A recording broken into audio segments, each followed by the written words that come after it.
Mesdames et messieurs, bonjour ou bonsoir et bienvenue dans cette interview sur VOA Afrique avec le président de la République démocratique du Congo et président en exercice de l'Union africaine, Monsieur Félix Tshisekedi, ici à New York. Monsieur le Président, bonsoir. Bonsoir Marius. Merci énormément, Monsieur le Président, pour le temps que vous nous accordez pour vous poser quelques questions. Il y a quelques jours, 2 jours très exactement, vous avez pris la parole devant la tribune des Nations Unies et parmi les sujets que vous avez abordés, il y a ce sujet de Covid-19. Comment pensez-vous que l'Afrique pourra s'y prendre, surtout en ce qui concerne l'accès aux vaccins qui sont insuffisants pour le continent africain? Oui, vous faites bien de le dire. La mobilisation des fonds nous promise n'est pas au rendez-vous. Au lieu de 200 millions de doses prévues, nous sommes à peu près autour de 30 millions, un peu moins ou un peu plus. Et cela est un véritable problème. Nous devons davantage sensibiliser les partenaires et ici, il y a l'idée de puiser dans les droits de tirage spéciaux qui ont été décaissés pour l'ordre de 650 milliards pour relancer les économies.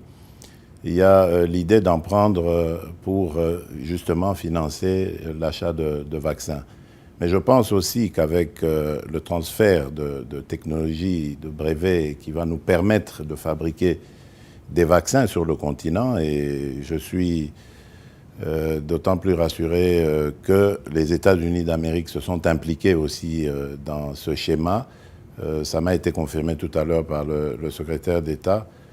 Et donc, je dirais, cela aussi peut consister en une solution à trouver pour vacciner le plus grand nombre en Afrique. Et ici, c'est peut-être l'occasion de dire au reste du monde que ce serait dangereux d'ignorer l'Afrique dans le processus de vaccination parce que, selon les scientifiques, selon les experts, cela peut causer encore l'apparition d'autres variants qui seraient beaucoup plus virulents et qui ne seraient peut-être pas résistants aux vaccins déjà administrés ailleurs dans le monde. Donc c'est un problème de la planète tout entière.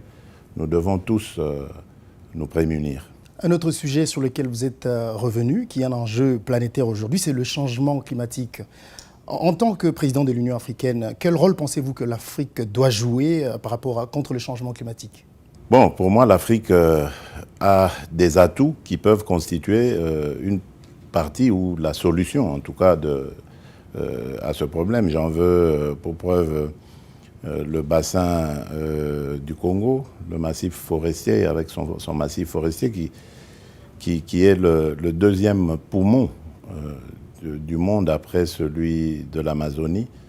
Et dans la forêt équatoriale, nous avons les tourbières qui sont ce véritable magasin du carbone qui contribue au gaz à l'effet de serre.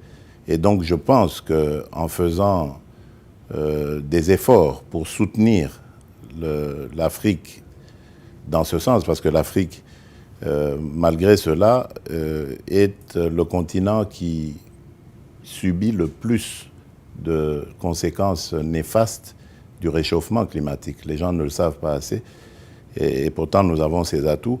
Donc il faut attirer les regards du monde sur ce qui se passe en Afrique.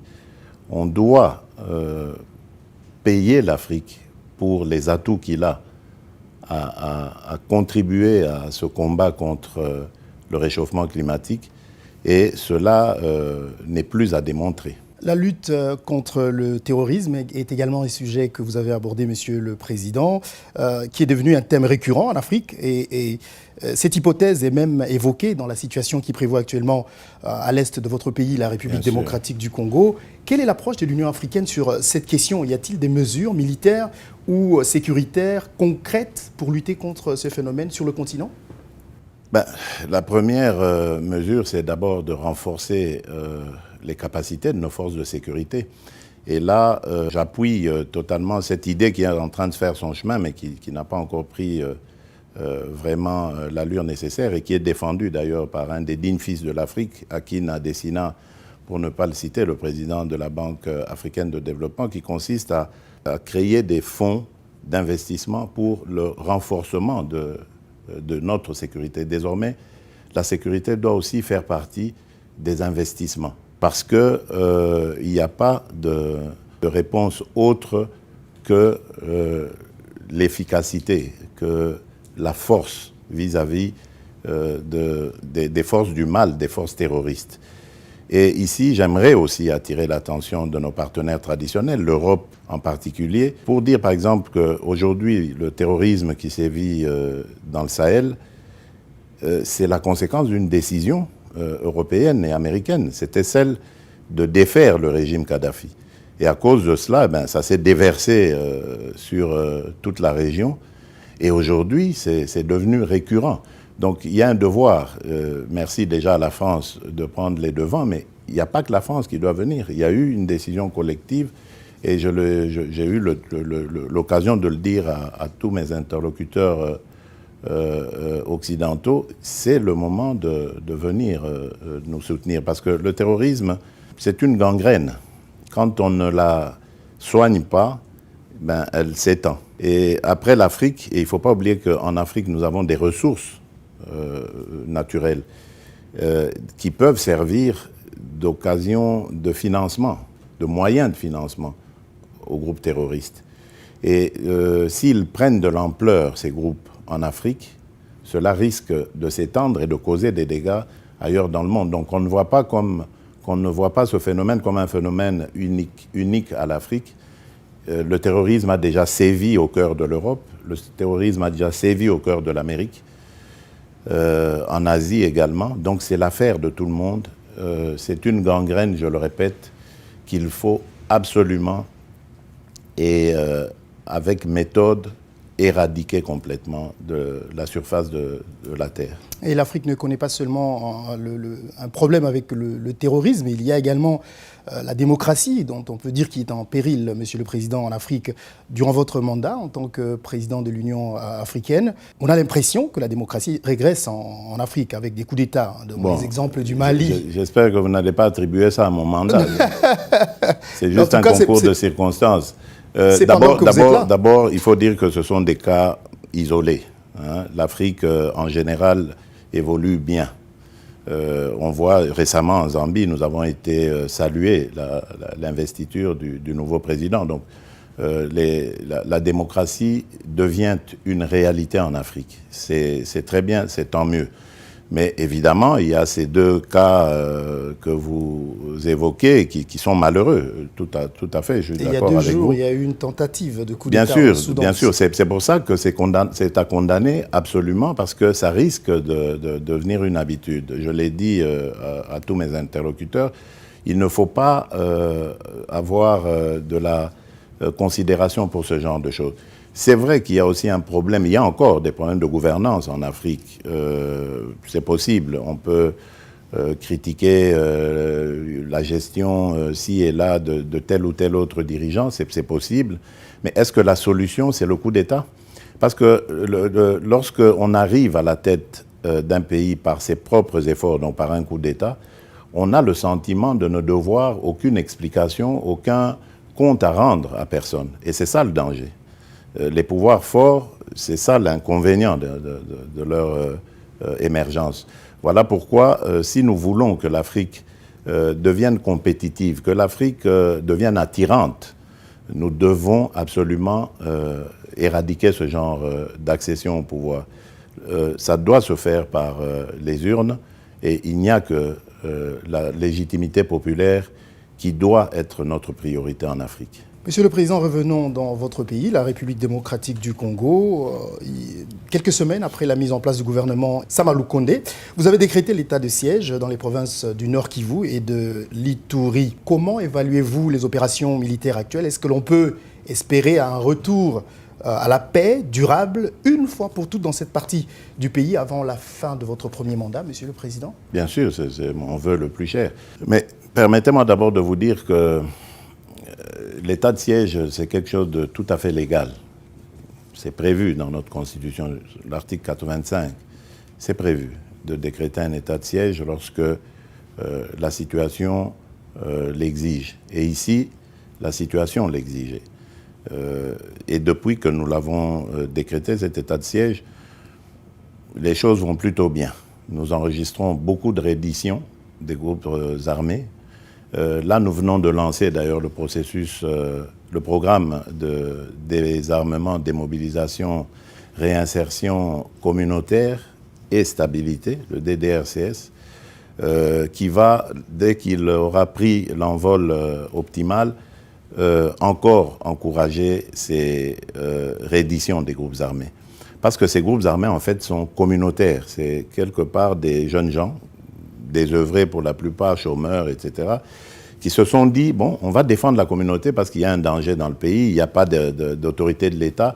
Et donc, ils ont pris le chemin de l'aventure. Donc, aujourd'hui, beaucoup sont raisonnables, beaucoup demandent à sortir, et il faut leur offrir des débouchés. Et c'est ce que le programme des DRCS va s'atteler à faire. Donc, d'offrir cette solution et encourager la sortie. Et bien entendu, il va nous rester donc le fameux résidu, le noyau dur constitué par les fameux ADF, ces forces islamistes terroristes qui n'ont pas d'idéologie, qui n'ont pas d'objectif, qui n'ont pas d'idéal. Leur problème, c'est la violence, le meurtre, l'horreur, la terreur. Donc cela, il faut leur opposer la force. Et ça a déjà commencé. Ils ont été délogés de tous leurs bastions.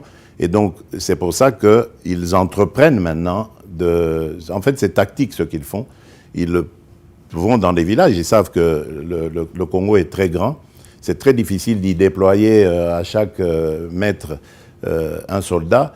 Et donc, ils essayent d'opérer comme ça de manière éparse dans certains villages éloignés en commettant des massacres pour obtenir évidemment que nos forces dégarnissent les fronts qu'ils ont conquis et ainsi leur permettre de revenir reprendre leur bastion.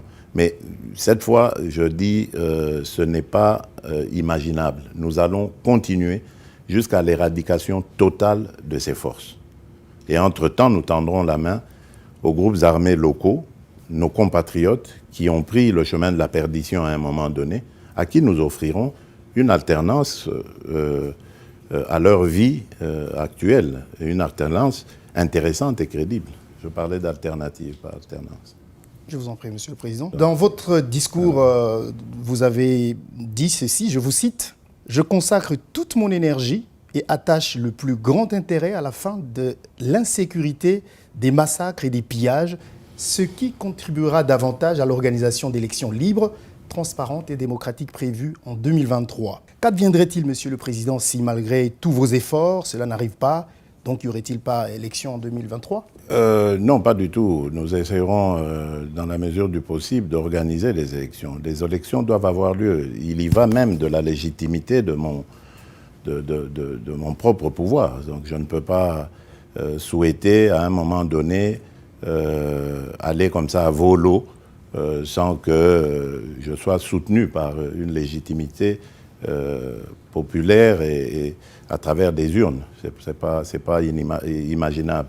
Et en son temps, d'ailleurs, nous avions aussi condamné ce genre de choses lorsque c'est arrivé dans notre pays. Donc, il faut rester logique. Nous devons avoir les élections. Je ne veux pas imaginer ce scénario catastrophe parce que moi, j'ai toujours été optimiste de nature. Je crois en les efforts que nous faisons. Je crois en la solidarité régionale et internationale.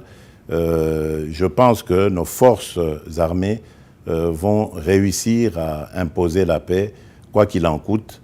Et ça doit être notre vœu à tous. Parce que, bon, ça aussi, c'est un problème. L'individu Félix Tshisekedi est à la tête de la République démocratique du Congo pour être soutenu par les Congolaises et les Congolais. Donc on ne doit pas regarder cette affaire comme l'affaire de l'individu Félix Tshisekedi, mais comme celle à travers cet individu, celle de l'État, de la nation congolaise tout entière. Vous êtes une institution, Monsieur le Président, c'est vous bien qui... Bien sûr, mais sans l'appui populaire, sans l'appui de mes compatriotes, cette institution, elle se vide de sa substance. Donc, ça doit être l'affaire de tous les Congolais. Or, qu'est-ce qu'on constate avec tristesse? C'est qu'il y a comme une certaine frange de nos compatriotes qui souhaitent l'échec de l'état de siège, alors que ça doit être notre affaire à tous. Ça fait 20 ans que ce conflit perdure. 20 ans. Et il n'y a pas eu de solution. Et là, on essaye quelque chose d'innovant et on croit que ça va être efficace.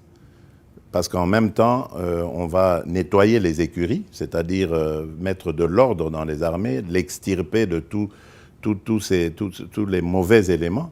Il y en a très peu, Dieu merci. La majeure partie de nos troupes, il faut le savoir, ce sont de braves militaires qui vont au combat sans rien demander. Et ils mettent leur vie comme ça en danger pour nous, pour notre sécurité, notre stabilité.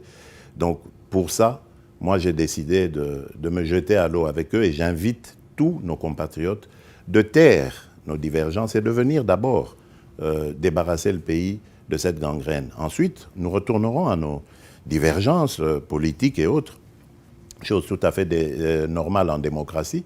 Mais là, il faut se liguer. Il ne faut pas qu'on voit des Congolais qui soient en train de dire « oui, ben, l'état de siège, il faut arrêter ». Mais non, l'état de siège, c'est un moyen qui nous permet d'accentuer la pression, et on le voit, sur les agresseurs.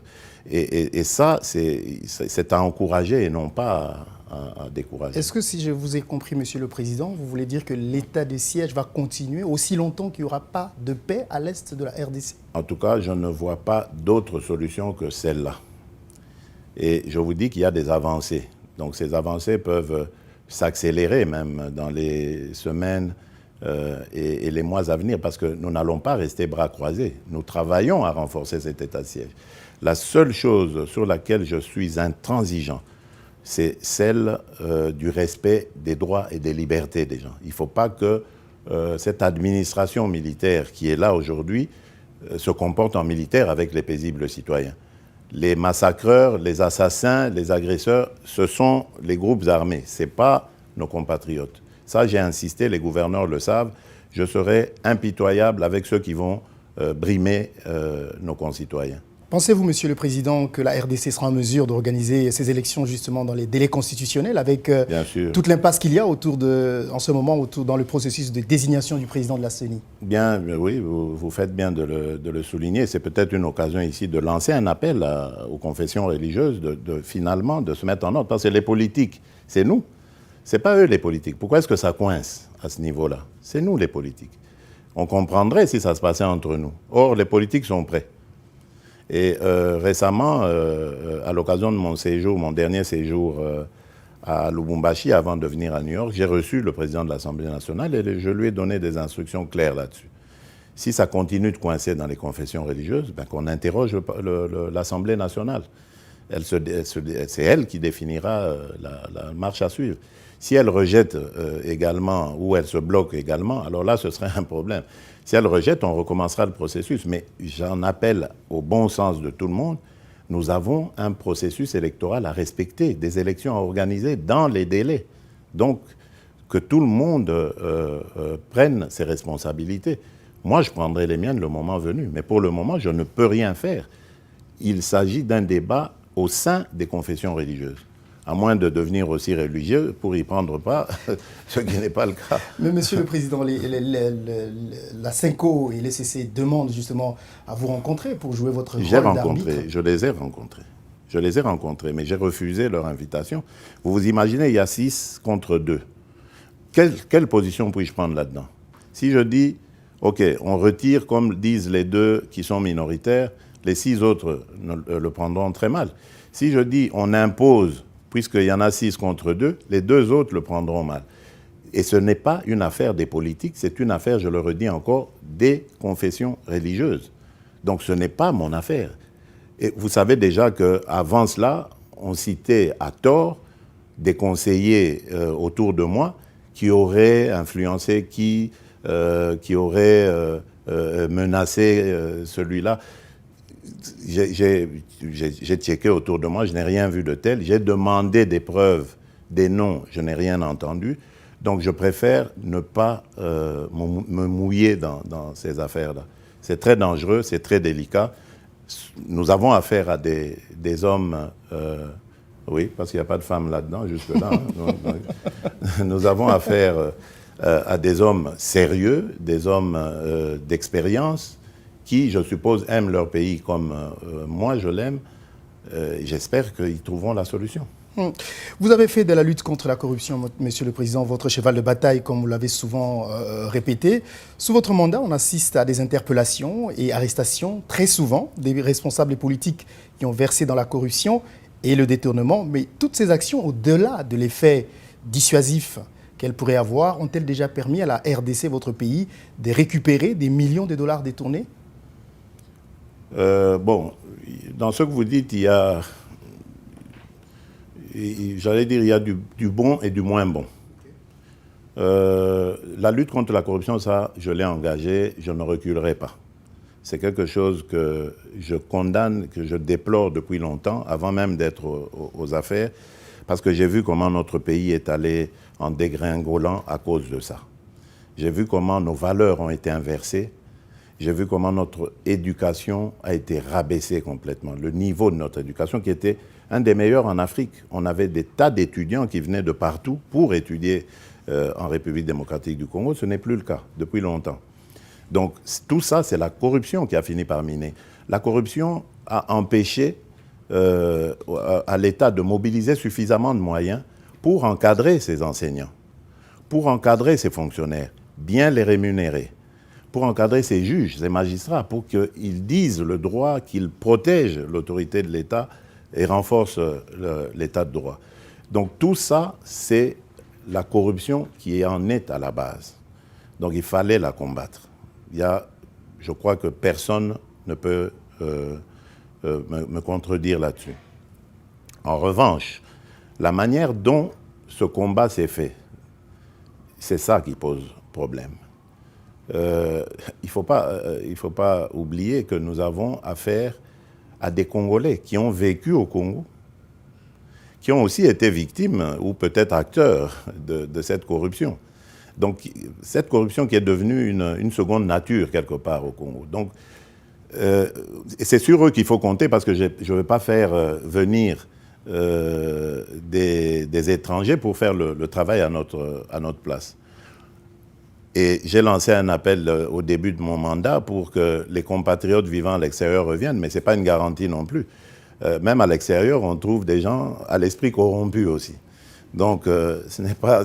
Et surtout, le contexte, quand ils vont arriver, est-ce qu'ils auront suffisamment de recul pour ne pas se lancer aussi là-dedans? Donc ça, c'est une question. Donc il faut, et c'est ça la difficulté que j'ai, c'est de travailler et de trouver des gens qui vont vraiment mettre le cœur à l'ouvrage pour nous aider à éradiquer ça. C'est pour ça que je peux dire, malheureusement, nous n'avons pas encore récupéré le produit de cette corruption, mais le côté positif quand même, c'est qu'il y a maintenant de la dissuasion.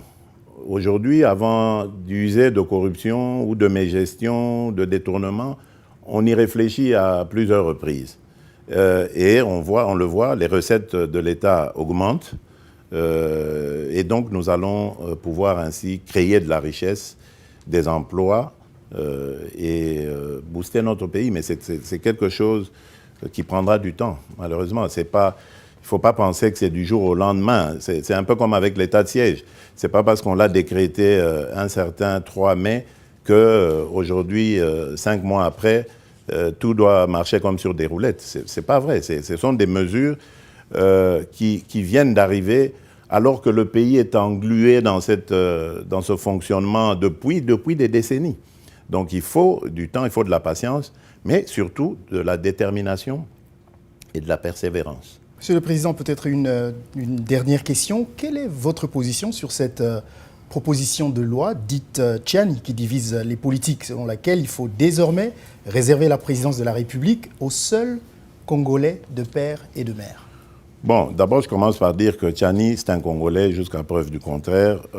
C'est un Congolais qui a le droit de penser ce qui est bon pour son pays, selon lui. C'est son droit.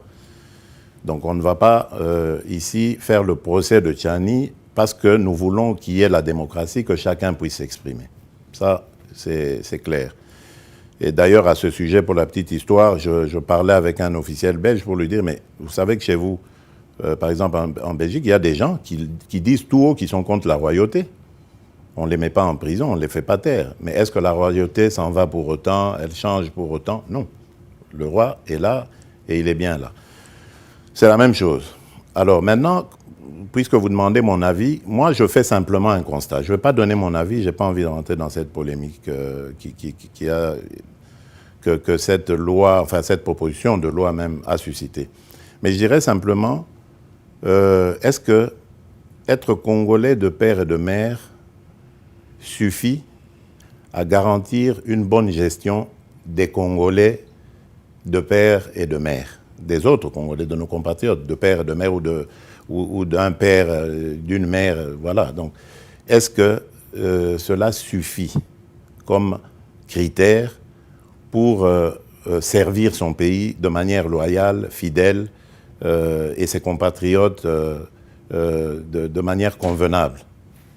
Je ne crois pas. Je ne crois pas parce que l'histoire, même la plus récente de notre pays, nous démontre qu'il y a eu des Congolais de père et de mère qui ont participé à la ruine de notre pays. Donc c'est pas un critère. C'est tout ce que moi je peux dire. C'est pas un critère. Ceux qui pensent que c'est un critère, c'est à eux d'argumenter. Merci beaucoup, Monsieur le Président, d'avoir... Merci Marius. C'était la première fois, mais aussi un plaisir de voir un compatriote qui évolue, qui fait la fierté de notre pays sous d'autres cieux. Merci, Monsieur le Président. Je vous souhaite bon vent et que Dieu vous accompagne toujours. Merci, Monsieur le Président. Merci.